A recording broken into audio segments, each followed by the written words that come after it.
صاحب کارپوریشن کی اسکول کے اساتذہ اتنے لائق و فائق اور انہیں ایسا اپنے منصب کی ذمہ داری کا احساس میں بیان نہیں کر سکتا۔ کرشن چندر کو ہم نے پڑھا، بیدی صاحب کو ہم نے پڑھا، اور پتہ چلا اب یہ بھی ہمارے ساتھ ہوا۔ کچھ اندر سے آواز آئی کہ ہاں میاں لکھ سکتے ہو، لیکن صاحب لکھیں کیسے؟ ایک سنوبش رویہ، نک چڑھاپن زبان کے تعلق سے لوگوں میں ہوتا ہے، یہ غلط ہے۔ زبان کی کئی سطحیں ہوتی ہیں، کئی روپ ہوتے ہیں، اور ہر روپ لائق احترام ہے۔ کس کی زبان کے روپ کا آپ مذاق نہیں اڑا سکتے۔ ایک وائبرنٹ اردو کلچر تھا جو اب نہیں رہا۔ ہم کو یہ محسوس ہوتا ہے کہ ہم اردو میں سانس لے رہے ہیں۔ ہم شہر میں چاہے جہاں جائیں ہم اردو میں سانس لے رہے ہیں۔ پریم چند بمبئی کی فلمی زندگی سے مایوس ہو کر لوٹ آئے، اور ان کو یہ شکایت تھی کہ ان کی لکھی ہوئی چیز پردے پر کچھ اس طرح پیش کی جاتی ہے کہ وہ ان کے لیے قابل قبول نہیں ہوتی۔ زبان کے لیے حالات سازگار ہوتے ہیں یا ناسازگار ہوتے ہیں، اس کا ایک ہی سبب ہوتا ہے، وہ ہے سیاست۔ یہ سریندر پرکاش آپ جہاں رہتے تھے ممبئی یونیورسٹی کے کیمپس میں، سے کچھ ہی فاصلے پر، بلکہ زیادہ فاصلے پر ان کا مکان نہیں تھا، روڈ کے اس طرف تھا، اور آپ سے ان کے تعلقات ظاہر ہے بہت قربت کا جسے تعلق کہتے ہیں وہ تھا، وہ اکثر ملنا جلنا اور گھریلو قسم کا تعلق بلکہ میں کہہ سکتا ہوں۔ تو ہمارا اتنا اہم افسانہ نگار، اتنا سینئر افسانہ نگار، جدیدیت کا ایک نمائندہ افسانہ نگار جس نے دوسرے آدمی کا ڈرائنگ روم اور بجوکا جیسی کہانیاں دی ہیں، ہم چاہتے ہیں وہ شخص اپنی ذاتی زندگی میں کیسا تھا، اس پر آپ گفتگو۔ بھائی ایسا ہے، بڑا دلچسپ وہ ہے واقعہ۔ میں یونیورسٹی کیمپس شفٹ ہو گیا رہنے کے لیے، مجھے آ کر کچھ دن ہو گئے، برس بھر ہو گیا۔ ایک مرتبہ یونیورسٹی گیٹ کے باہر چھٹی کے دن میں کچھ سودا لینے نکلا تھا، اور وہ سودا لے کر آ رہے تھے۔ انہوں نے مجھے دیکھا، رکے اور کہا کہ بھائی ایسا ہے، میں جس وقت یہاں سے گزر رہا ہوں یہاں سے اکثر گزرتا ہوں، اور ادھر سے آپ کی بلڈنگ کی طرف سے مجھے سنائی دیتا ہے کہ محبت ترک کی میں نے گریباں سی لیا میں نے، زمانے اب تو خوش ہو زہر یہ بھی پی لیا میں نے۔ تو میں نے کہا کہ قبلہ میں نے محبت ترک نہیں کی ہے، ہاں میں اس بات کا گنہگار ہوں اور آپ سے معذرت کا خواہ ہوں کہ میں حاضر نہیں ہوا آپ کی خدمت میں۔ یہ دیکھیے ان کا انداز تھا، ایک جونیئر سے کوئی یہ احساس دلانا کہ میاں یہیں ہو اور ملتے نہیں، لیکن جس طرح انہوں نے یہ بات کہی میں زندگی بھر نہیں بھول سکتا۔ اور وہ وقت تھا، اسی گھڑی انہوں نے مجھے مول لیا، میں مستقل ان کے ہاں جاتا رہا، وہ بلا تکلف میرے یہاں آ جاتے تھے، اور اکثر یہ ہوتا تھا کہ میں گیا ہوں اور ان کا ایک رائٹنگ پیڈ تھا، وہ ویسا پیڈ تھا جو ہم شاید اب آپ لوگوں کے دنوں میں کیا تھا، ہم جب امتحان دینے جاتے تھے تو ایک پیڈ لے جاتے تھے، اس پر لگا کے لکھا کرتے تھے، تو شاید آپ سمجھ رہے ہیں جی کہ میں سمجھ گیا، بہت اچھی طرح سمجھ گیا۔ سریندر جی جب لکھتے تھے تو ویسا ہی پیڈ ان کا ہوا کرتا تھا، اس پہ کاغذ لگے رہتے تھے، اور سریندر جی ایک خاص کاغذ استعمال کرتے تھے، کس کمپنی کا تھا یاد نہیں مجھے، وہ حاشیے جو ہوتا ہے، آپ بازار میں کہیں بھی جائیے لیفٹ ہینڈ پہ حاشیہ ہوتا ہے، سریندر جی کاغذ لیتے تھے جس پہ رائٹ ہینڈ پہ حاشیہ ہوتا تھا۔ اچھا، انہوں نے کہا بھی تھا مجھے، لیکن وہ نہیں یاد رہا۔ اچھا، جب وہ لکھتے تھے تو دائیں طرف اوپر یا پھر وہاں گنیش جی کی شبیہ بناتے تھے۔ اچھا جی، وہ بڑی فنکارانہ شبیہ ہوتی تھی، گنیش جی کی شبیہ۔ بھائی شری گنیش جی کا نام لے کر ہی آدمی منگل کاریہ کرنے نکلتا ہے، تو وہ گنیش جی کی شبیہ بناتے تھے، اور لکھتے تھے. اور صاحب میں نے ان کو لکھتے ہوئے دیکھا ہے, ان کا لکھا ہوا دیکھا ہے. جملہ لکھا, دوسرا کاٹتے کہیں نہیں تھے. اچھا. کبھی کاٹا نہیں. جو لکھا سو ہو گیا. اور پورا افسانہ شروع سے آخر تک کہیں کاٹنے کی ضرورت نہیں پیش آئی. یہ تھا ان کے. تو صاحب میں گیا ہوں کہنے کہ افسانہ ہو رہا ہے بھائی, افسانہ ہو رہا ہے. مجھ سے بیٹھ کے باتیں کی, اور بھابھی بھی آ جاتی تھیں, بڑی شفقت فرماتی تھیں میرے ساتھ. اور جلیش, ڈمپل ان کا لڑکا, نام ڈمپل کا جلیش ہے, اور ان کی بیٹی وندنا, وہ دونوں تھے. بلکہ گھر میں اتنے میرے قریبی مراسم ہو گئے تھے کہ ان دونوں کو میں نے اردو پڑھانا شروع کیا تھا. اچھا. ان دونوں کو. تو اب ہوتا یہ تھا کہ ٹھیک ہے صاحب, پھر میں گیا. 2-4 دن بعد پھر گیا ہوں تو ابھی کہانی آگے بڑھی ہے. اور پھر پتہ چلا کہ کسی شام وہ آ رہے ہیں میرے گھر, اب سنو کہانی. اور وہ کہانی پڑھ رہے ہیں. اور پھر دوسری کہانی ہو رہی ہے, میں جاتا ہوں تو کہنے لگے ہو گئے بھی کہانی سنو. تو ان کے اس دور کی تمام کہانیوں کا میں پہلا سامع رہا ہوں. بہت ہی گہری شخصیت, بہت گہری شخصیت, بیان کرنے کے لیے لفظ نہیں ہے. اچھا, یہ ان کا جو افسانہ ہے دوسرے آدمی کا ڈرائنگ روم, یہ جو دوسرا آدمی ہے, کیا یہ ہمارا جو معاشرہ ہے, جدید معاشرہ جسے ہم کہیں یا جو ہم اسے نام دینا چاہیں, ظاہر بہت کمپلیکس اس میں صورتحال ہے, جنریشنز کے اپنے الگ الگ مسائل ہیں. تو یہ جو دوسرا آدمی ہے, کیا یہ ایسا نہیں لگتا کہ ہر سوچنے والا شخص, ہر حساس شخص یہ اس کا مسئلہ ہے, اب وہ معاشرے میں دوسرا آدمی بن جاتا ہے؟ بس آپ نے بہت صحیح کہا ہے. اور میں یہ عرض کروں, اور یہ انہوں نے اپنی کہانی خود لکھی ہے. جی, اور میں یہ عرض کروں کہ انہوں نے اس دوسرے آدمی ہی کی کہانیاں لکھی ہیں. یہ وہ دوسرا آدمی ہے جو اس صنعتی معاشرے کا پیدا کردہ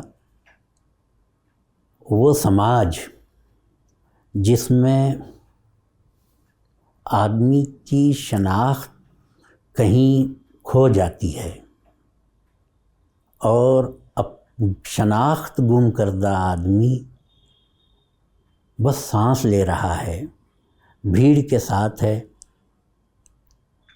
لیکن اکیلا ہے, اور وہ خود اپنا بھی نہیں رہا. یہ اصل مسئلہ ہے. یہ اصل مسئلہ ہے جسے تنہائی کی بات کہتے ہیں, ایلینیشن کی بات کہتے ہیں. بے بسی کا ایک عالم ہوتا ہے. بے بسی کا عالم ہوتا ہے. اسے یہ ان کا موضوع تھا, اور پہلو بدل کر وہ اس بات کو لاتے تھے. یہ میں سمجھتا ہوں کہ بنیادی طور پر ہمارے ترقی پسند ادیب جو تھے, انہوں نے صنعتی معاشرے کی جتنی بدعنوانیاں ہو سکتی ہیں, اس کے جتنے مضر اثرات ہو سکتے ہیں معاشرے پر, ان پر لکھا, ان موضوع بنایا اور خوب لکھا, اچھا لکھا. باطن پر جو گزری ہوگی انہوں نے باطن سے کم واسطہ رکھا. یہ کہنا کہ وہ ترقی پسند تھے اور یہ جدید ہیں اور وہ الگ ہیں, یہ الگ ہیں, جدیدیت ترقی پسندی سے الگ نہیں ہے. آپ اسے ترقی پسندی کی توسیع کہیں یا نہ کہیں, مجھے اس سے بحث نہیں ہے, لیکن یہ اس سے راست جڑی ہوئی ہے. وہ یوں راست جڑی ہوئی ہے کہ وہی کردار اور وہی تمام کہنا چاہیے کہ مضموم معاشرے کی صورتحال, معاشرے کی مضموم صورتحال کہ خارج کا بیان جس طرح ترقی پسندوں نے کیا, اسی سماج کے آدمی کے باطن کو موضوع ہماری جدید ادب نے بنایا ہے. یہ وہی آدمی ہے, سریندر پرکاش کا دوسرا آدمی وہی آدمی ہے جو کہنا چاہیے کہ کرشن چندر اور بیدی صاحب کے ہاں پایا جاتا ہے. اور چونکہ یہ باطن کی اسی آدمی کے باطن کا کرب ان کا موضوع ہے، باطن کے اختیارے ڈھونڈ لانا، اور اس طرح ڈھونڈ لانا کہ ایک فن پارہ اس کے گرد بنا جائے اور قاری تک اس کی ترسیل ہو، یہ زیادہ مشکل کام ہے۔ خارج کے لیے تو آپ کو اختیارے مل جائیں گے، لیکن باطن میں جو خلا پیدا ہوا ہے اس کے لیے اختیارہ لانا بہت مشکل ہے، اور اگر کوئی لے آتا ہے، کوئی ایسا لٹریری ڈیوائس اس کے ہاتھ لگ جاتا ہے، تو مارکے کا فن پارہ معرض وجود میں آتا ہے، اور بہت بڑا فنکارہ سریندر جی ہی کا افسانہ رونے کی آواز میں سمجھتا ہوں کہ اس صدی کا بہت بڑا افسانہ ہے۔ کون ہے وہ جس کے رونے کی آواز آ رہی ہے؟ مقبرہ قبر اندر ہے، آدمی چلتی پھرتی قبر، اپنی قبر اپنے اندر لے کے چل پھر رہا ہے، سماج میں چل رہا ہے، رو رہا ہے، اس کا باطن اکیلا ہے، ٹوٹ پھوٹ گیا ہے، کچھ بچا نہیں ہے وہ اس کے اندر۔ اسے اس بات کا احساس ہے کہ اب میں نہیں رہا، بس جی رہا ہوں، روتا ہے، دن رات اس کا باطن رو رہا ہے۔ آپ مجھے یہ بتائیے، یہ جو باطن کی کیفیت ہے، کیا اسے کہیں کرن چندر نے بیان کیا؟ کیا کہیں بیدی صاحب نے بیان کیا؟ منٹو نے بھی اس کو نہیں بیان کیا، منٹو نے بھی نہیں بیان کیا۔ آپ ان بزرگواروں کے جتنے بڑے نام ہیں، سریندر جی بہت بڑے ادیب ہیں، انہوں نے یہ کارنامہ انجام دیا ہے، واقعی بہت بڑی بات ہے۔ تو میرے نزدیک تو وہ بہت بڑی شخصیت تھے، اور وہ میرے ساتھ تو ان کا رویہ بھی سب ایک بزرگ ہے جو ان کے ساتھ جلیش ڈمپل کے ساتھ جو ان کا تھا، بس کچھ وہی تھا، ذرا سا وہ کرتے تھے کہ بھئی یہ ذرا عمر میں بھی بڑا ہے ڈمپل سے، کہیں پڑھا رہا ہے، لیکن گھر کا فرد میں تھا ان کے لیے، اور وہ غریب خانے پر بلا تکلف آ جاتے تھے اور کہانیاں سناتے تھے اپنی پڑھ کے۔ میں بیان نہیں کر سکتا ان کی عظمت، ویسے ایک فرد ان کی عظمت جو ہے، شخصیت ایسی تہدار تھی ان کی روزمرہ کی آپس کی گفتگو میں ایسے جملے نکل جاتے تھے، بات کہنے کا ڈھنگ ان کا کمال کا ہوتا تھا۔ اور ایک مثال تو میں نے آپ کو دے ہی دی، جی، کہنا تو ان کو یہی تھا نا کہ میاں کیا بات ہے، کبھی نہیں ہماری طرف جھانکتے تم، لیکن یہ نہیں کہا، شاعر کا شعر سنایا اور کہا کہ مجھے یہ سنائی دیتا ہے، یہ کیا بات ہے، کون ایسا وہ شعر پڑھتا ہے وہاں پہ؟ اچھا، اور یہ ہے کہ وہ یہ تقسیم کے مارے ہوئے تھے،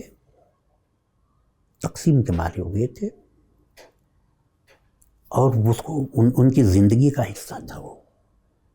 لائل پور جہاں کے وہ تھے، پورا لائل پور ان کے اندر بسا ہوا تھا۔ لائل پور کا گھنٹہ گھر ایک ایسا امیج تھا جو ان کے باطن پر چھایا ہوا تھا۔ ذکر کرتے تھے لائل پور کا، اور بڑے جذباتی انداز میں ذکر کرتے تھے۔ میں جب پہلی بار لائل پور گیا، وہاں کی یونیورسٹی کا انٹرنیشنل سیمینار کانفرنس تھی، وہاں میں نے جب اس وقت تک سریندر جی کا انتقال ہو چکا تھا، اور سریندر جی کہتے رہ گئے یار ایک مرتبہ میں جانا چاہتا ہوں، لیکن پاسپورٹ کا معاملہ، ویزا کا معاملہ، اور یہ کچھ شاید قدرت کو منظور نہیں تھا کہ ہو جاتے۔ جب وہاں گیا تو میں نے مائک پر مرحوم کو یاد کیا، میں نے وہاں یہی کہا کہ صاحب سریندر جی لائل پور آنا چاہتے تھے، زندگی میں ایک بار نہیں آ پائے، لیکن لائل پور ان کے اندر زندہ رہا، اور ان سے میری قربت کی وجہ سے کچھ لائل پور میرے اندر بھی اتر آیا ہے۔ آج مجھے اس بات کا بڑا دکھ ہو رہا ہے کہ میں اکیلا لائل پور آیا ہوا ہوں، سریندر جی نہیں ہے۔ میں وہ گھنٹہ گھر دیکھنے گیا جس کا ذکر سریندر جی کیا کرتے تھے، اور سریندر جی اس گھنٹہ گھر کا ذکر کرتے تھے اور کہتے تھے کہ امیچند بازار میں ان کی دکان تھی۔ اچھا، وہ گھنٹہ گھر بھی کتنے 7 یا 8 وہ راستے ملتے ہیں وہاں، اب گنتی یاد نہیں، 10-11 ہے، تو ہر ایک اس بازار کا نام ہے۔ تو ایک امیچند بازار میں ان کے والد کی دکان ہوا کرتی تھی سوڈا واٹر کی، تو جو وہاں ہمارے میزبان تھے ان کے ساتھ میں نے کہا کہ بھائی ایسا، تو مجھے لے گئے، کہا کہ دیکھیے صاحب یہیں اسی میں تھا کہیں، اور اب تمام چیزیں بدل گئی ہیں۔ اور پھر انہوں نے یہ بھی کہا کہ وہیں لائل پور کے انہی بازاروں میں سے کسی ایک میں پرتھوی راج کپور کی فوٹو اسٹوڈیو تھا، کیمرے سے فوٹو اتار کر جو بنا کے دیا کرتے تھے، پرتھوی راج کپور کا وہ تھا۔ تو کہنے لگے ہماری دکان کے آس پاس ہی تھا یا کہیں تھا، تو لوگوں سے ہم نے وہ بھی پوچھا، انہوں نے بھی کہا کہ ہاں بھائی دیکھیے اس طرف ان کا تھا یا ان کا تھا۔ میں لائل پور کے بارے میں اتنا جان گیا تھا ان کی وجہ سے کہ جب میں بات کرتا تو وہ سوچتے تھے کہ بھائی آپ یہ سب کیسے جانتے ہیں، کیا کبھی آپ آئے ہیں لائل پور؟ میں نے ان سے کہا کہ بھائی سریندر جی کے اندر جو لائل پور تھا میں نے اسے دیکھا ہے، کیا بات، وہ میرے اندر اترا ہوا ہے۔ میرے لیے لائل پور کا وہ دورہ، وہ کانفرنس یادگار رہ گئی، اور سریندر جی کو میں نے ہمیشہ مس کیا وہاں، اور وہ شہر واقعی دیکھنے جیسا ہے۔ اس کا نام لائل پور تھا، اب اس کا نام فیصل آباد کر دیا گیا، بمبئی کو جیسے ممبئی کر دیا گیا، کئی شہروں کے نام بدل رہے ہیں، اور ان شہروں کے ان ناموں کے ساتھ شہروں کی اپنی ایک شخصیت ہوا کرتی ہے، وہ بھی بدل جاتی ہے، وہ بھی بدل جاتی ہے۔ ظاہر ہے بہت کچھ شہر تبدیل کا ہو رنگ رہا ہے، روپ بدل جاتا ہے، فضا بدل جاتی ہے، وہاں کی ہوا بدل جاتی ہے، اور پھر ان بدلی ہوئی ہواؤں میں سانس لینے والی نسلیں جو ہیں وہ بھی پچھلی نسلوں کے مقابلے میں پتہ نہیں کیا سے کیا ہو جاتی ہیں۔ پھر زندگی کا ان کا اپنا ایک سفر شروع ہوتا ہے جو پہلے والوں کے سفر سے جڑا ہوا بھی ہوتا ہے اور پھر ان سے بہت الگ بھی ہوتا ہے۔ صحیح بات ہے۔ ایک بڑی بیان نہیں کر سکتا کہ کیا ذہنی کیفیت ہو جاتی ہے۔ خود بمبئی کے ساتھ میں نے یہ محسوس کیا ہے۔ اب بمبئی وہ نہیں ہے جو میرے بچپن میں تھی۔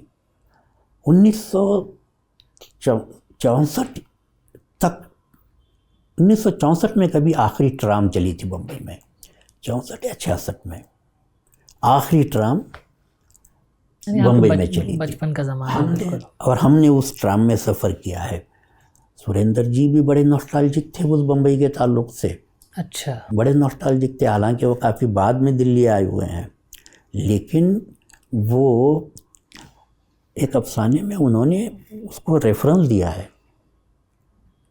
کہ آخری ٹرام اس تاریخ کو چلی تھی، اور فساد وغیرہ کا جو سلسلہ تھا، یعنی 47 کے بعد والا جو سلسلہ تھا، اس کے پس منظر میں ایک افسانہ انہوں نے لکھا ہے۔ تو بھئی کیا بیان کریں، ایسی ایسی شخصیتیں تھیں اور ایسی زندگی تھی، ایک معاشرہ تھا۔ وہ جو کہتے ہیں کہ وقت بدلا اور سب کچھ بدل گیا، پڑھتے تھے، آج ہم دیکھ رہے ہیں، ہم اس بدلے ہوئے وقت کو میں جی رہے ہیں اور اس پچھلے وقت کو یاد کر رہے ہیں۔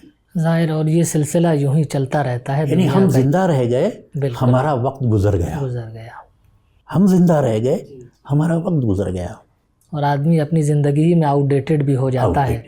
اور یہ ایلینیشن جس کا ذکر ہم سریندر پرکاش کی کہانی کے حوالے سے کر رہے تھے کہ کیسے، ہاں نہیں صحیح بات ہے، کہیں نہ شہر کہیں تو بدل اسی میں رہا ہے، وہ سب کچھ، وہ سب کچھ بدل جاتا ہے، فضا ہے، وقت کے ساتھ سب کچھ بدل جاتا ہے، وقت کے ساتھ سب کچھ بدل جاتا ہے۔ وہ ایک قدرت کا نظام ہے، ایک دائرہ ہے جو پورا ہوتا ہے، لیکن جو ایکسٹرنل فورس کی طرح جی کیپٹلسٹ نظام نے آدمی پہ شفقون مارا ہے، وہ تو انسان کا اپنا کہنا چاہیے کہ لادا ہوا ظاہر ہے، عذاب ہے، بالکل، اور اس سے جو باطن میں شکست و ریخت ہوئی ہے وہ موضوع رہا ہے ہمارے ترقی جدیدیوں کا۔ بالکل۔ جدید شاعری اور جدید افسانہ، جدیدیوں کو، جدید ادب کو ترقی پسندوں کے مقابل نہیں رکھنا چاہیے. ظاہر ہے. ان کے کہنا یہ نہیں چاہیے کہ یہ بھئی وہ الگ تھے اور یہ الگ تھے. جی نہیں، جو جہاں تک وہ آئے تھے آگے کا سفر انہوں نے پورا کیا ہے، اور اس لیے بڑی قدر کی چیز ہے جسے ہم جدیدیت کہتے ہیں. باطن سے انہوں نے سروکار رکھا ہے، اور خود میرے یہاں بحیثیت ایک فنکار کے میری پوری توجہ باطن پر ہے.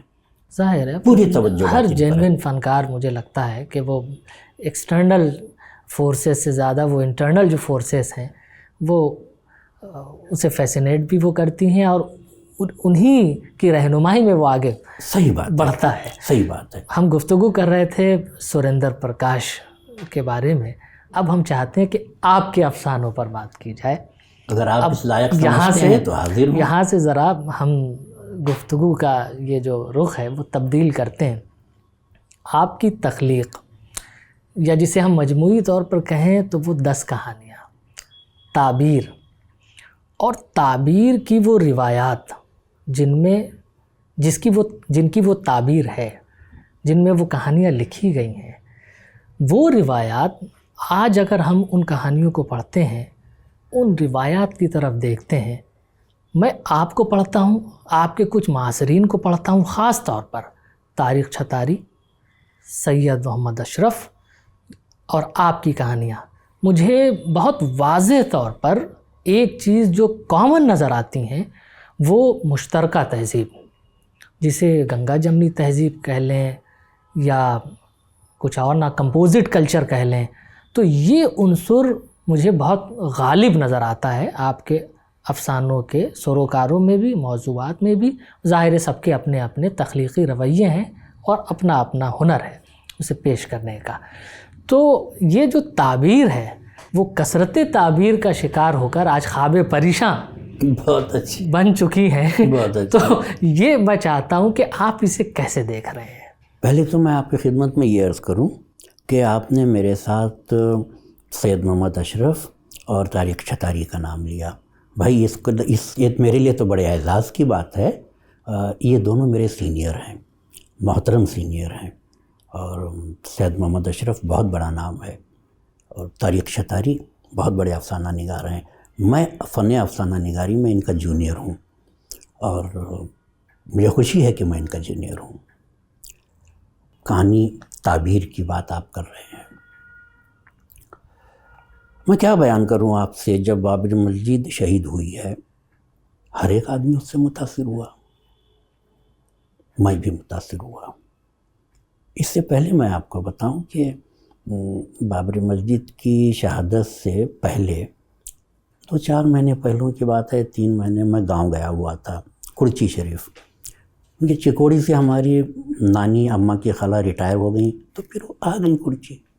اور وہاں مجھے پوچھتے تھے ہمارے گاؤں والے، مسجد گر جائے گی، مسجد کو توڑ دیں گے یہ لوگ، کیا یہ لوگ مسجد کو توڑیں گے؟ وہ اتنا سب رتھ یاترا کا سلسلہ تھا، اندیشہ تو تھا کہ ٹوٹے گی. اور صاحب میں بڑے اعتماد اور یقین کے ساتھ کہتا تھا کہ یہ ہوگا نہیں، یہ ہو ہی نہیں سکتا، یہ نہیں ہوگا، آپ کیوں پریشان ہیں. وہ ان کو میرا یہ کہنا بڑی مشکل سے وہ اسے تسلیم کر پا رہے تھے. میں کیوں کہہ رہا تھا، میں اتنے اعتماد کے ساتھ اگر کہہ رہا تھا تو کیوں کہہ رہا تھا، یہ اعتماد کہاں سے آیا؟ ایسا ہے صاحب کہ ہائی اسکول ہی میں ہم کو والد صاحب نے باپ کے خطوط بیٹی کے نام، ڈسکوری آف انڈیا، یہ چیزیں ہم نے پڑھی تھیں. اور ایک سنکریٹک کلچر جسے آپ کہتے ہیں، اس کلچر کا کہ جتنی ڈائنامکس ہیں اور کیا اس کی تفہیم کے ممکنہ صورتیں ہو سکتی ہیں، وہ سب ہمارے اندر اتری ہوئی تھی. جسے نہروین سوشلزم جسے کہا جاتا ہے، وہ ہمارے اندر رچ بس گیا تھا. اور یہ منتقل ہوا تھا قبلہ والد صاحب کے تھرو، ان کی نسل کا ان کے تھرو ہم تک منتقل ہوا تھا. اب کہ جمہوریت ہے بھائی، جمہوریت میں کہنا چاہیے کہ مزاحمت ہوتی ہے اور کچھ تھوڑی بہت مار دھاڑ بھی ہو جاتی ہے، کچھ خون خرابہ بھی ہو جاتا ہے، لیکن جمہوریت کا جو ایک بنیادی کردار ہے وہ مسخ نہیں ہوتا. یہ ہمارے اندر تھا. ہم نے بڑے یقین سے کہا کیا نہیں ہوگا، اور صاحب پھر وہ ڈہ گیا. اب آپ سوچیے کہ ہم پہ کیا بیتی. جو لڑکا اپنے گاؤں کے لوگوں کو یقین دلا رہا ہے کہ یہ نہیں ہوگا، اور ان کو یقین دلانے کے لیے نہیں کہہ رہا تھا، میں میرے اندر کہتا تھا جب یہ ہو گیا تو مجھ پر کیا بیتی. میرے پاس الفاظ نہیں ہیں، چونکہ میرے پاس الفاظ ختم ہو گئے تھے، اس لیے وہ کہانی لکھی گئی. جو بات میں کہہ نہیں پاتا تھا اور مجھے پتہ نہیں تھا کہ کیا ہوا ہے اور مجھ پر اندر سے کیا بیت رہی ہے،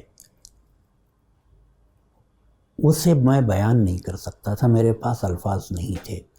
وہ جو ایک خالی پن کی کیفیت تھی، الفاظ کا نہ ہونا، اس نے اس کہانی کو جنم دیا جسے ہم تعبیر کہتے ہیں. اس کہانی، جب وہ کہانی ہو چکی تب میں نے دیکھا اور تب میں نے سمجھا. میں نے یہ سوچ کے نہیں لکھا تھا کہ یہ پلاٹ ہوگا، یہ کردار ہوں گے. کوئی استعارام میں نے سوچ کے نہیں، لکھنے سے پہلے کچھ نہیں سوچا تھا، اس لیے کہ میری سوچ ختم ہو چکی تھی. اتنا بڑا حادثہ تھا وہ، میری سوچ ختم ہو چکی تھی، میرے اندر کچھ رہ نہیں گیا تھا. لفظ میرے لیے بے معنی ہو گئے تھے. وہ جو بے معنی لفظ تھے انہوں نے اپنے اظہار کا روپ اس کہانی میں تلاش کیا، اور جب وہ کہانی ہوئی، مکمل ہوئی، میں خود حیران رہ گیا. میں سمجھ نہیں پایا کہ یہ کہانی میں نے کیسے لکھی. اور بڑی فنکاری کی مسجد تو ہے ہی نہیں ہے اس کہانی میں. جی اس کہانی میں مسجد کہیں نہیں ہے ہی نہیں ہے، اور پوری سیاست اور پورا پس منظر سب کچھ موجود ہے اس میں، اور اس کی ڈیٹیلز بھی موجود ہیں. اور پھر وہ معاملہ رام جی کا ہے تو رام جی کے ساتھ کرشن جی بھی آ گئے ہیں اس میں، اور وہ ان کی زندگی کے وہ جو کچھ واقعے جڑے ہوئے ہیں رام جی کے ساتھ، دھنوش کا، اور وہ تو میں نہیں جانتا تھا کہ کیا ہوا. یہ تمام چیزیں میرے اندر تھیں، جسے ہم ہندو میتھولوجی کہتے ہیں. وہ گویا ہندو سائیکی کا عطر ہے. یہ کوئی بے معنی قسم کی عجیب و غریب باتیں نہیں ہیں، کوئی فرسودہ قسم کی بے معنی ایسی.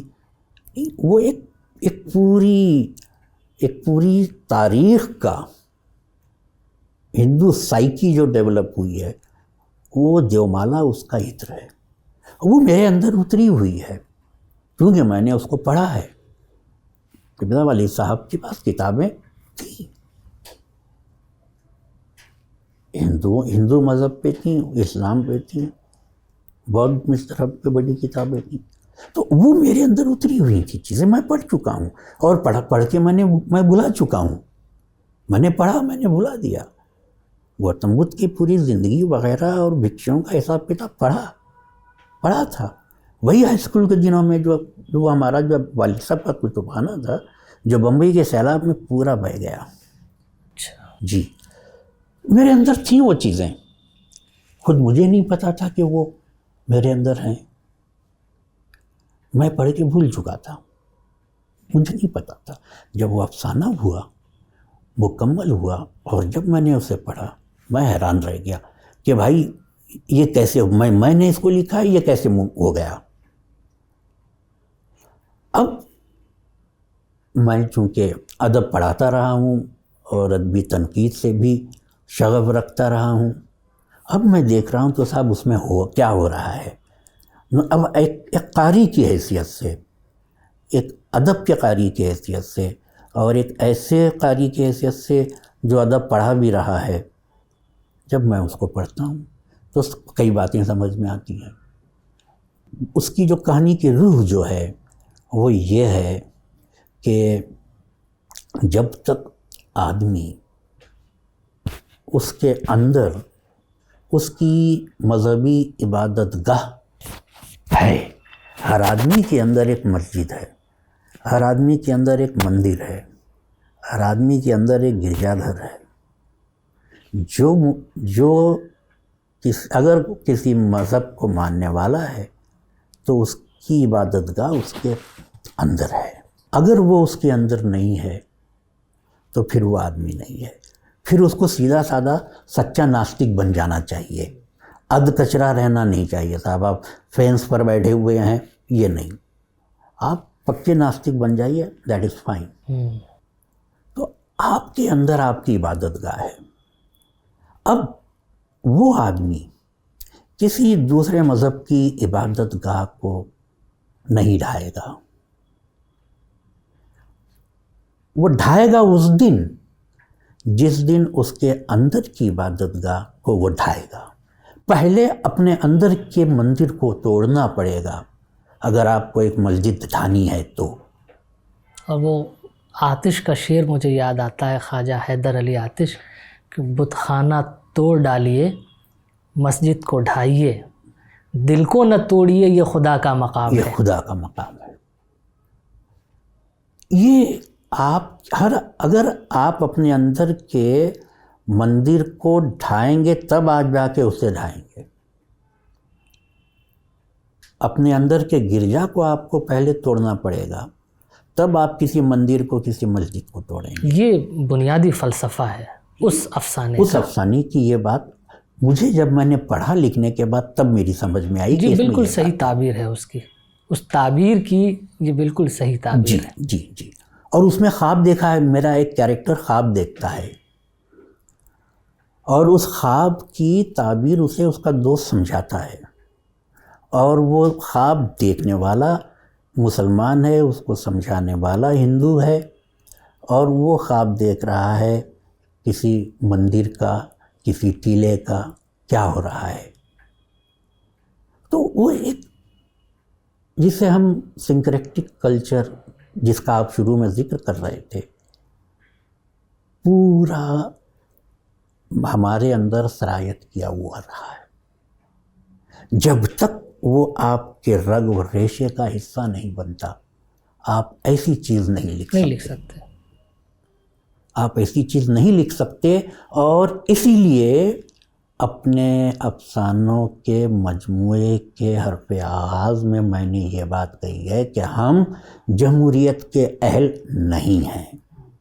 جس دن یہ کام ہم نے کیا ہے، ہم نے اس کے ساتھ ہماری جمہوریت کو بھی ڈھا دیا ہے۔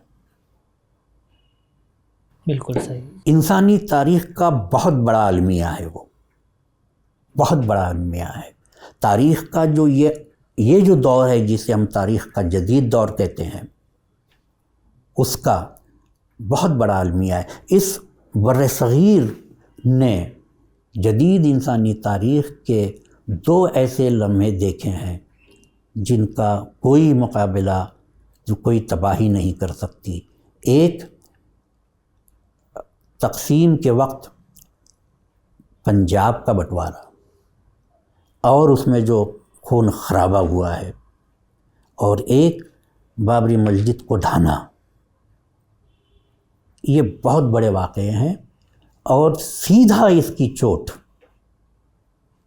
آپ کی جمہوریت پر پڑتی ہے، اور ہم جمہوریت کے اہل نہیں ہیں۔ جی جی میں اپنے گاؤں میں جا کر کہہ رہا تھا ارے بھائی شہر سے پڑھا لکھا یونیورسٹی میں پڑھانے والا لڑکا آیا ہے، یہ چیزوں کو سمجھتا ہوگا، چلو اس سے بھی پوچھ لیتے ہیں، ارے کیا وہ جو اتنا رقص لے کے جا رہے ہیں تو کیا ہوگا، مسجد کو توڑ دیں گے؟ اور لڑکا ان سے کہتا ہے کہ آپ کیا بات کر رہے ہیں، ہرگز نہیں، ہرگز نہیں، نہیں ٹوٹے گا، یہ نہیں ہوگا۔ وہ کس بوتے پہ کہہ رہا تھا؟ وہ اس جمہوریت کے بل پہ کہہ رہا تھا کہ جمہوریت میں یہ نہیں ہو سکتا۔ تو بھائی جب یہ ہو گیا تو میرے لیے جمہوریت بھی ختم ہو گئی۔ ظاہر ہے اعتماد میرے اندر ٹوٹا، سے روح ٹوٹی، دل ٹوٹا، تو یہ تو ہے، تو یہ میرا نقصان نہیں ہے، ظاہر ہے۔ یہ میرا نقصان نہیں ہے اور یہ مسلمانوں کا اتنا نقصان نہیں ہے۔ اب یہ سمجھنا کہ مسلمانوں کی مسجد ڈھا دی گئی اور ان پر بڑا ظلم ہوا، دیکھیے اس سے میں بحث نہیں کرتا، میرے نزدیک یہ بات زیادہ اہم نہیں ہے۔ سب سے بڑا نقصان جو ہوا ہے نا وہ ایک مسجد کے ڈھانے کا نہیں ہے، کتنے مندر دلوں کے اندر ڈھائے گئے ہیں ان کا حساب نہیں ہے۔ اب وہ مندر دوبارہ ان دلوں میں نہیں بننے والے۔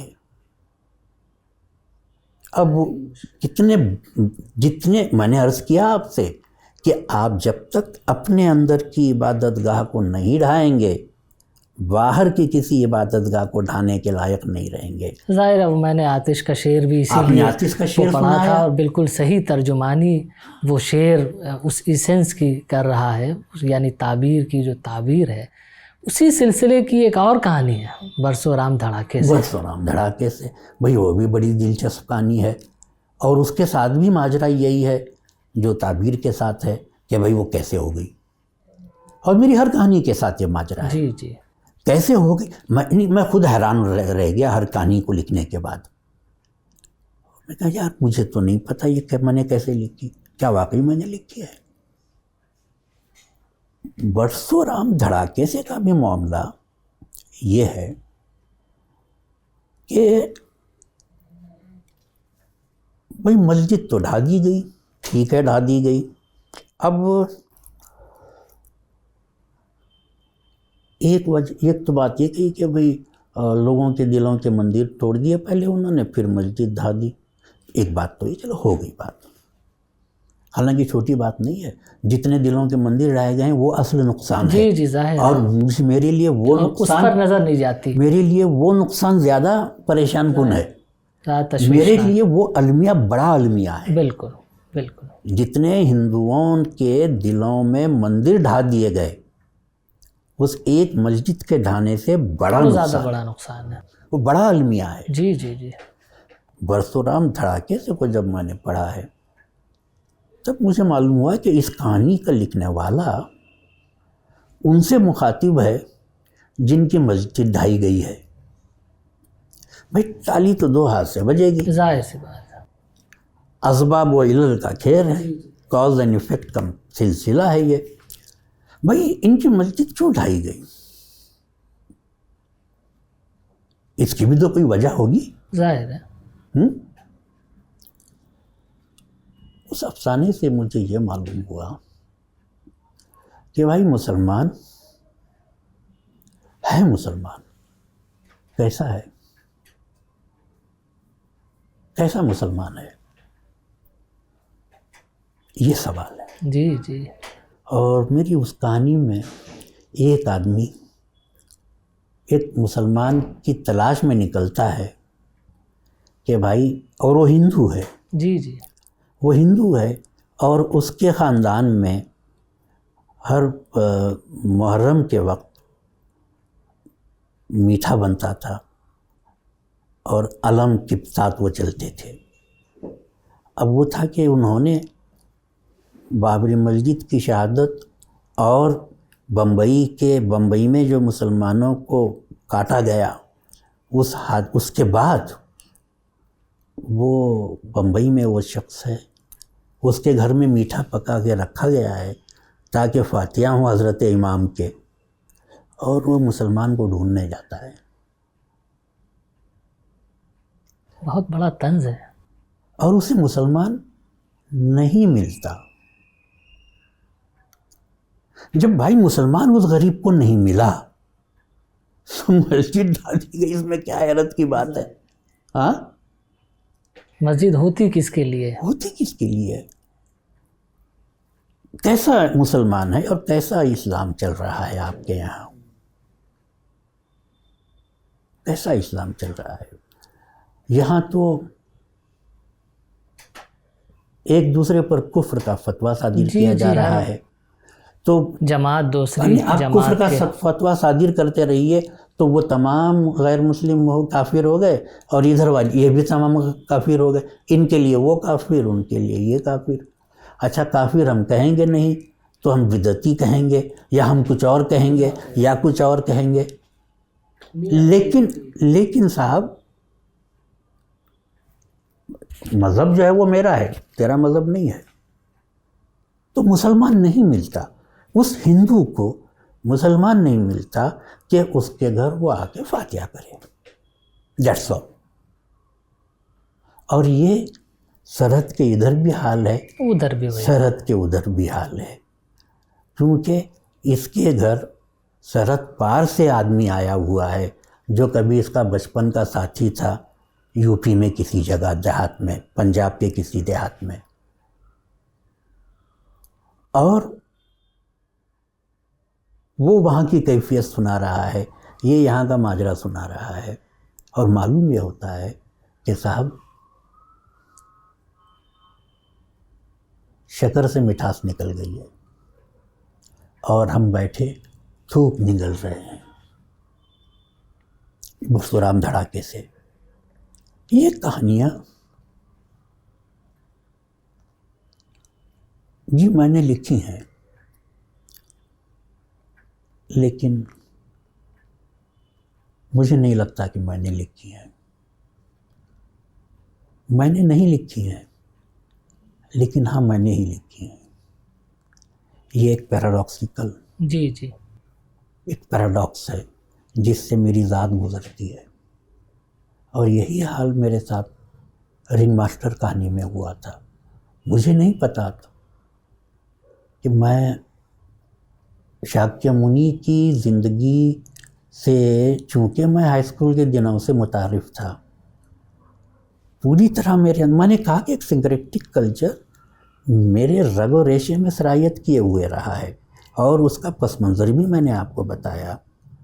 تو وہ کہانی جب مکمل ہوئی تو مجھے معلوم ہوا کہ بھئی یہ تو اس کی تھیم تو موت ہے، جو ایک ازلی سچائی ہے. جی، موت کا آبسیشن. جی، کوٹ ان کوٹ موت ہے اس کا سبجیکٹ، جو ازلی سچائی ہے.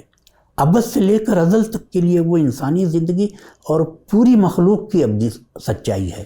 یہ اس کا موضوع، اس کا تھیم تو وہ ہے، یہ موضوع ہے اس کا.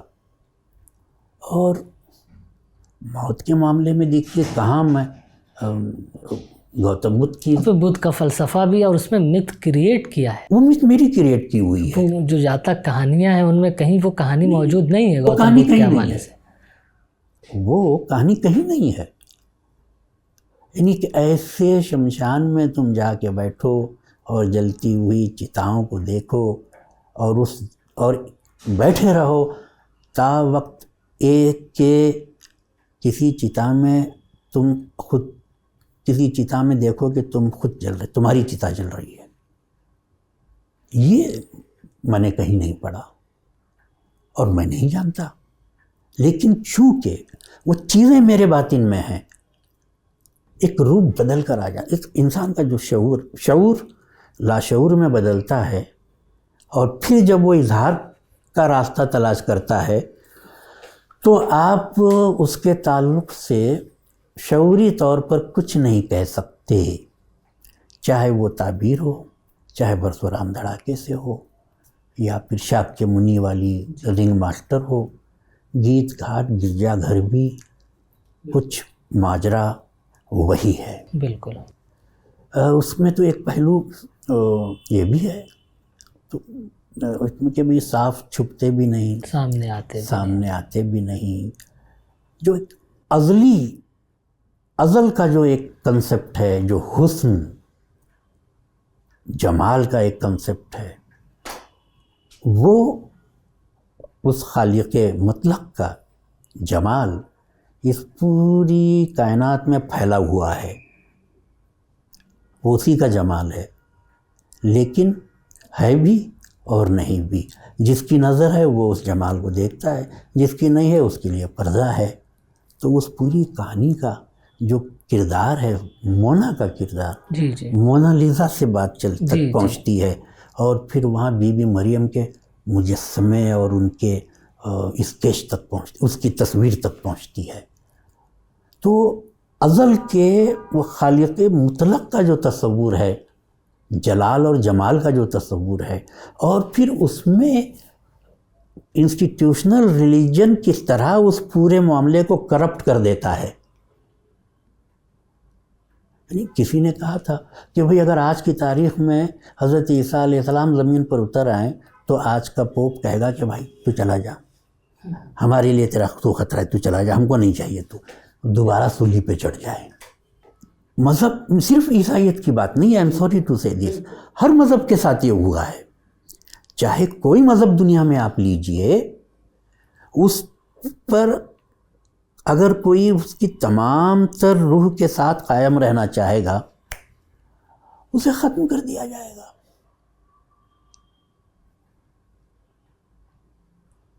تو وہ ایک جمال، وہ جو مونا کا کردار ہے، وہ اس لیے کسی کے ہاتھ نہیں آتا، وہ کسی کی پکڑ میں نہیں آتا وہ، اور چونکہ اسے کرپٹ کیا جا رہا ہے اس لیے وہ اس سے دور بھی بھاگ رہا ہے۔ ظاہر ہے۔ اس لیے مونا خودکشی نہیں کرتی، دیٹ از ناٹ سوسائڈ۔ مونا ایک اتفاقی، اسے حادثہ بھی نہیں کہہ سکتے، ایک واقعہ ہے کہ اس کا پیر پھسل جاتا ہے۔ دیکھیے یہ بہت فرق ہے، ظاہر ہے۔ یعنی اس کی خودکشی اور پھر حادثے میں بھی فرق ہے۔ کچھ نہیں ہو رہا ہے، پیر پھسل جاتا ہے، پتھر لڑکتا ہے، وہ بہہ جاتی ہے۔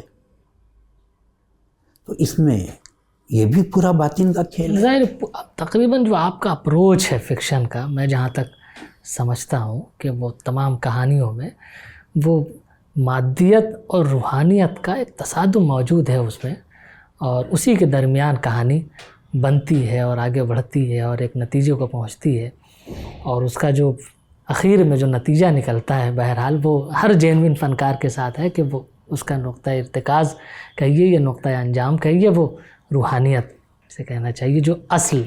یہ آپ نے بہت صحیح بات کہی ہے، بہت صحیح بات کہی ہے، اور اسی بات کو دوسرے ڈھنگ سے کہا گیا ہے، اور مجھے لگتا ہے کہ وہ مجھ پر وہ بات صادق آتی ہے کہ ایک فنکار زندگی بھر ایک ہی کہانی لکھتا رہتا ہے۔ جی جی، پہلو اس بدل میں بدل کوئی کے، مبالغہ نہیں ہے صاحب، پہلو بدل بدل کے۔ کیونکہ وہ ایک ہی باطن ہے، جی جی ایک ہی باطن ہے جو الگ الگ شکلوں میں ظاہر ہو رہا ہے۔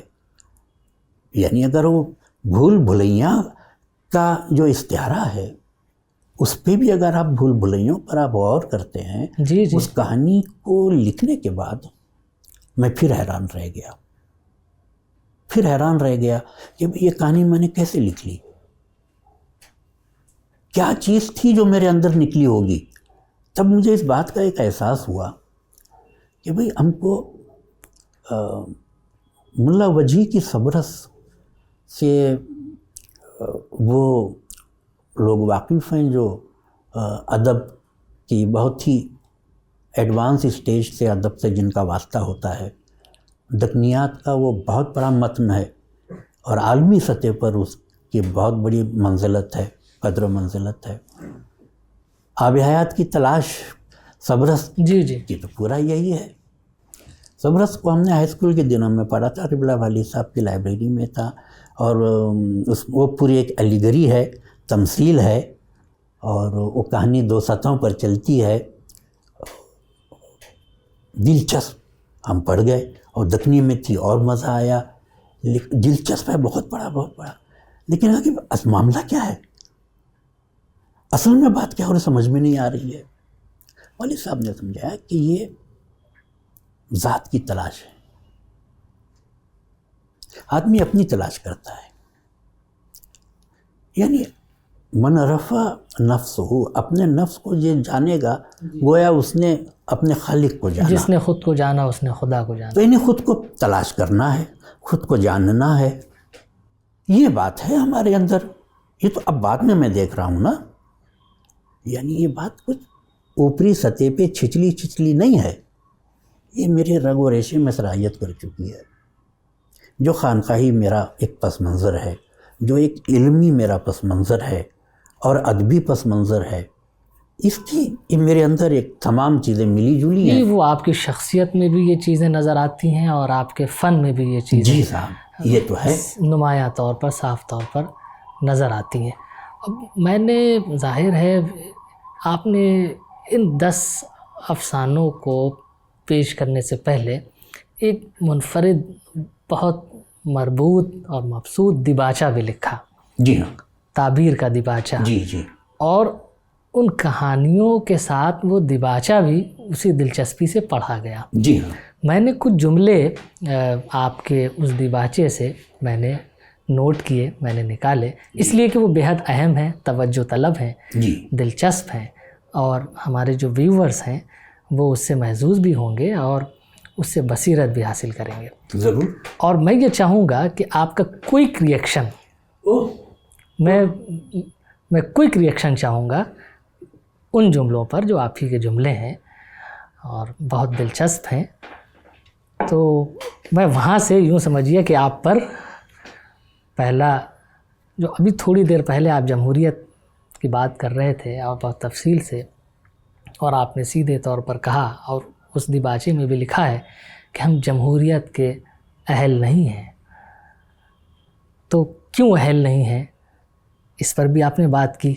تو آپ نے کئی اس میں ایسے جملے لکھے ہیں جو بے حد دلچسپ ہیں، توجہ طلب ہیں. جیسے آپ کا ایک جملہ، بلکہ جملے مجھے نظر آئے کہ ہمارے یہاں دانشور ذہنوں کو تھپکیاں دینے کا کام کر رہے ہیں. جی ہاں. کون قسم کی جمہوریت ہے ہمارے یہاں. ہم کھال بھی بچا رہے ہیں اور علمبردار بھی بن رہے ہیں انسانیت کے اور اقدار کے. اب آرٹ اور فن پارہ بھی ایک جنس ہے، ایک کمیونٹی ہے. ہاں صاحب. جو بک رہا ہے. بالکل صحیح. کیوں؟ کیونکہ ہم کنزیومر دور میں جی رہے ہیں، صارفین کا دور ہے یہ. تو ہر چیز جو ہے وہ کموڈیٹی بن جاتی ہے. ظاہر یہ قدریں جو انسانیت کی جو قدریں ہیں اس کے زوال کی کیا انسانیت کی قدریں، اس زوال کی بات آپ کر رہے ہیں. دیکھیے انسانیت کی قدریں ہر زمانے میں معرض خطر میں پڑی رہی ہیں. ان قدروں کا بحران انسانی تاریخ کا مقدر رہا ہے اور ہر دور میں اس کے اپنے روپ ہوتے ہیں. ہم کو لگتا ہے کہ ہمارے زمانے میں ان قدروں کا زوال ہوا ہے، یہ کرائسس آف ویلیو سسٹم ہو گیا ہے. یہ صرف ہمارے دور کے ساتھ نہیں، ہم جب جھیل رہے ہیں تو ہم کہتے ہیں، لیکن ہر دور میں یہ رہا ہے. اور ہر دور میں 3 طرح کے لوگ ملتے ہیں. ایک وہ ہیں جو کنفرمسٹ ہوتے ہیں، سمجھوتا کر لیتے ہیں. دوسرے وہ ہیں جو ہتھیار نہیں ڈالتے، وہ کھڑے ہو جاتے ہیں، تن کر کھڑے ہوتے ہیں. وہ ہوتے ہیں ریڈیکل تھنکرز. اور وہ ریڈیکل تھنکر قدروں کے بحران کے سامنے کھڑا ہو جاتا ہے سینہ سپر ہو کے، صرف اس لیے کہ اس کا سینہ چھلنی ہونا ہے. بھگت سنگھ کو آپ دیکھ لیجئے، بھگت سنگھ کا لکھا ہوا لٹریچر پڑھ لیجئے. بھگت سنگھ ریڈیکل تھنکر تھے اور ریڈیکل تھنکر کا مقدر وہی ہے جو بھگت سنگھ کا ہے. اپنی کھال بچا کر نکلنے والے بھگت سنگھ نہیں تھے. ظاہر ہے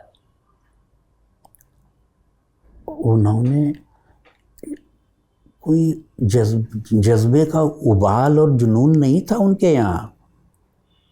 یہ سمجھ لیجئے بھگت سنگھ نے کسی جنون کے تحت، کسی جذبے کے تحت اور اس کے اثر میں آ کے کیا نہیں، ایک ان کا کمٹمنٹ تھا، ایک کمٹمنٹ تھا. انہوں نے لیفٹسٹ لٹریچر پڑھا تھا، ایک ذہن رکھتے تھے، سوچنے سمجھنے والا ذہن رکھتے تھے. ان کا ایکشن کوئی اس پر آف دا مومنٹ پر کیا ہوا کوئی اقدام نہیں ہے. وہ ظاہر ہے وہ ریڈیکل آدمی تھا. بالکل اسی جانب وہ اس جملے میں اشارہ کیا گیا ہے. اور ایک بہت ہی دلچسپ واقعہ ہر شخص سنا سکتا ہے، کہانی ہر شخص نہیں سنا سکتا. یہ تو حقیقت ہے بھائی. دیکھیے زندگی میں جو کچھ ہو رہا ہے کہانی ہے، زندگی میں جو کچھ ہو رہا ہے کہانی ہے، لیکن جو کچھ ہو رہا ہے اسے کہانی ہر شخص نہیں بنا سکتا. جو کچھ ہو رہا ہے اسے ہر شخص کہانی نہیں بنا سکتا. ہر شخص واقعہ سنا سکتا ہے. سانس ہر شخص لے سکتا ہے. جی زندگی جیون جینا ایک فنکاری ہے. اور یہ بنیادی نقطہ ہے جی صاحب، جسے ہر شخص نہیں سمجھ ہر سکتا. شخص نہیں سمجھ سکتا. اچھا، یہ چونکہ آپ نقاد بھی ہیں، اکیڈمیشین بھی ہیں، تو فکشن لکھتے بھی ہیں، فکشن کی تنقید بھی لکھتے ہیں، فکشن پڑھاتے بھی ہیں، فکشن پڑھتے بھی ہیں. تو فکشن میں آرٹ کب کرافٹ بن جاتا ہے، کرافٹ کب آرٹ بن جاتا ہے، اسے کیسے حل کیا جائے؟ اس کا تو بھائی دیکھیے سیدھی سی بات یہ ہے کہ اگر کسی فن پارے میں یہ دونوں الگ نظر آنے لگ جائیں تو وہ فن پارہ ناکام ہے. فن پارہ وہی فن پارہ ہے جس میں آرٹ اور کرافٹ یک جان ہو جائیں اور آپ یہ نہ دیکھ سکیں کہ اس میں کہاں آرٹ ہے اور اس میں کہاں کرافٹ ہے. یہ سنویت ان میں نہیں ہے، ان میں سنویت نہیں ہے. اور جہاں آپ کو سنویت نظر آتی ہے آپ کہتے ہیں کہ ناکام فن پارہ ہے، یا اس میں یہ اثر انداز نہیں ہوتا، تاثیر سے آ رہی ہے یہ فن پارہ. اور ایسے فن پارے بہت لکھے جاتے ہیں جسے آپ کلاسک کہتے ہیں. وہ ہوتے ہیں جن میں یہ دونوں یکجان ہو جاتے ہیں، اور ایسے کم لکھے جاتے ہیں. ہر زمانے میں ہر ادیب کے یہاں ایسے کم لکھے جاتے ہیں. اب سمجھیے صاحب اس بات کو، منٹو نے کتنے افسانے لکھے ہیں؟ 300 کے اوپر. پریم چند نے 300 کے اوپر افسانے لکھے ہیں. کرشن چندر نے کتنے لکھے ہیں؟ آج ان کے اگر یہ زندہ ہیں تو ان 250-300 افسانوں کے بل پہ نہیں زندہ ہیں. 10-15-20 جہاں آرٹ اور کرافٹ کا یہ فرق مٹ گیا ہے. اس لیے میں کہتا ہوں کہ literature is always about quality, it is not about quantity. کیفیت سب کچھ ہے، کمیت نہیں. کمیت کے اپنے فائدے ہیں، اس کے اپنے فائدے ہیں، لیکن وہ فائدے آپ کے فن سے جڑے ہوئے نہیں ہیں.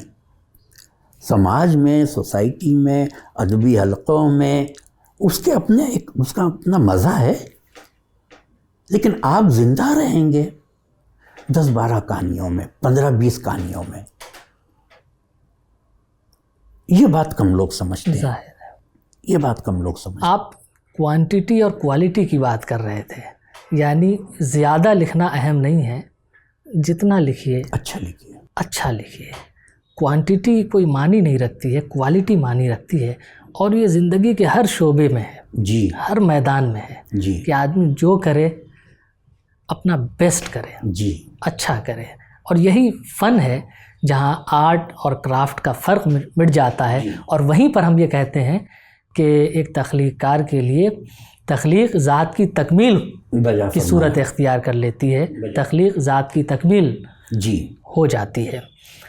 آپ سے ہم نے آپ کی زندگی کے احوال دریافت کیے اور بچپن سے لے کر جوانی اور اب تک کے جو احوال رہے ان پر گفتگو کی، معاصرین پر گفتگو کی ہم نے، آپ کے فن پر گفتگو کی ہم نے۔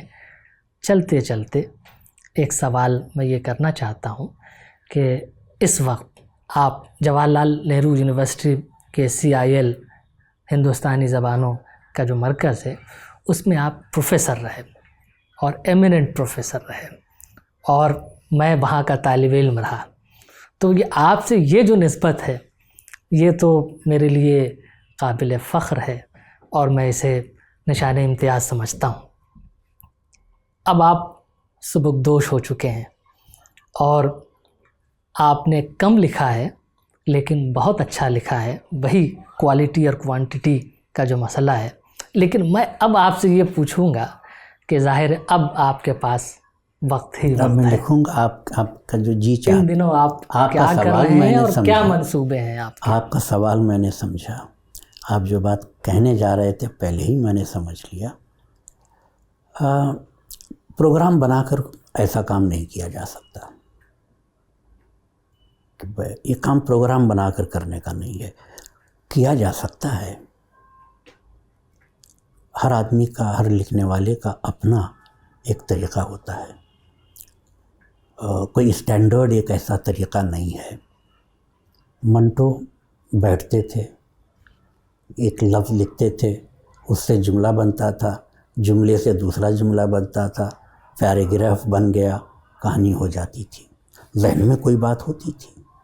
کرشن چندر ایک بڑا رجسٹر رکھے ہوئے تھے، ضوء انصاری نے غالباً لکھا ہے اس مضمون میں جو شاعر کے کرشن چندر نمبر میں شائع ہوا تھا، غالباً یہ وہی ہے۔ یہ بات بڑا رجسٹر رکھتے تھے، جو باتیں ذہن میں آ جاتی تھی، جو چیزیں دیکھتے تھے زندگی میں، جن کرداروں کو دیکھتے تھے ان کے نوٹس رکھتے تھے کہ بھئی اس پہ کہانی لکھی جائے گی، اور جب کہانی ہو جاتی تھی تو اس کو کاٹتے تھے۔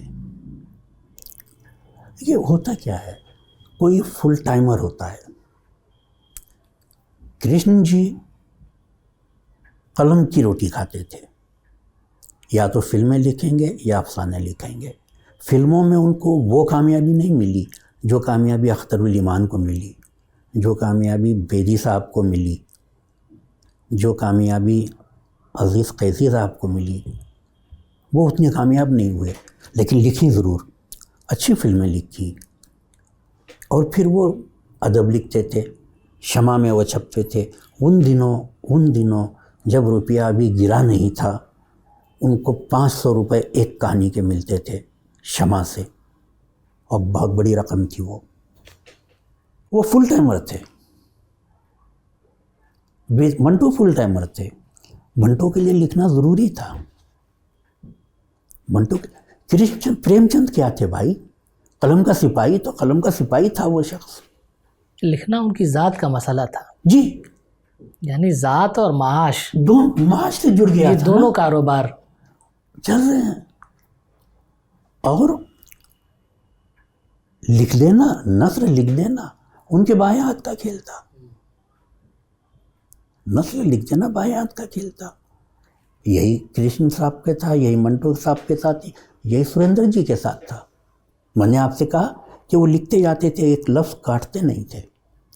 کرشن چندر بھی لکھتے چلے گئے، کبھی کاٹا نہیں، اور آخری جملہ لکھنے کے بعد اس کو لپیٹ کر پوسٹ کر دیا، پلٹ کے پوری تحریر پڑھی بھی نہیں اپنی۔ یہ ان کا طریقہ تھا۔ تو یہ پریم چند تھے، یہ کرشن چندر تھے، یہ منٹو تھے۔ ہوتا ہے اس کے، یہ کوئی ہر ایک کے، اب ہمارے جیسا ابھی بات ہو رہی تھی کہ ہمارے دور کے قداور افسانہ نگار، فکشن رائٹر، میں نے کہا کہ وہ ہر اعتبار سے مجھ سے سینئر ہیں، عمر میں 1 برس کا فرق کوئی معنی نہیں رکھتا، فنکار کے طور پر اب لیجیے۔ اب ایک سول سرونٹ سے زیادہ کون مصروف رہے گا صاحب؟ کون بتائیے مجھے، کون زیادہ مصروف، ان سے بڑھ کے کون مصروف رہے گا؟ سید محمد اشرف، انہوں نے زیادہ لکھا، اور ان کے یہاں تقریباً ہر کہانی ایک رتبے کی ہے تقریباً۔